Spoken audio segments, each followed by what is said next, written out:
Alright guys, dito na naman po tayo para magbigay ng konting advice, suggestion dun sa mga hindi makapag-isip ng maayos. Actually ako ganun din ng araw. May mga time na naguguruan ako talaga, promise.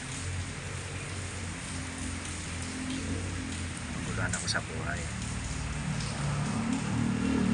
Hindi ako makapag-isip ng maayos. May time naman na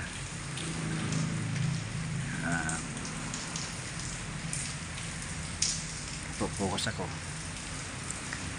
plano ko kung ano yung mga bagay na gusto kong gawin. Kumbaga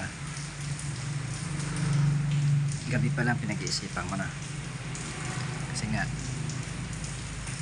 pag hindi ko kasi nag-isipan yung mga bagay na gusto kong mangyari, tuloy talaga malapong mangyari kasi walang plano. Sabi ko nga, kahit sa mga anak ko noon,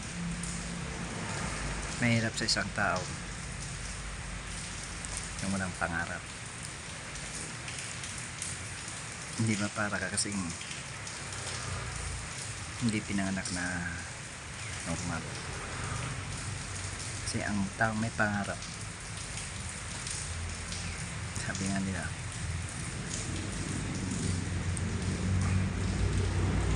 mas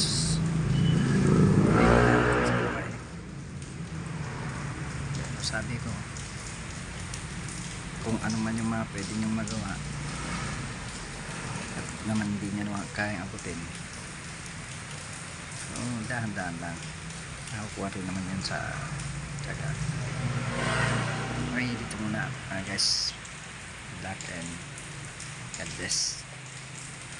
Thank you and love you all.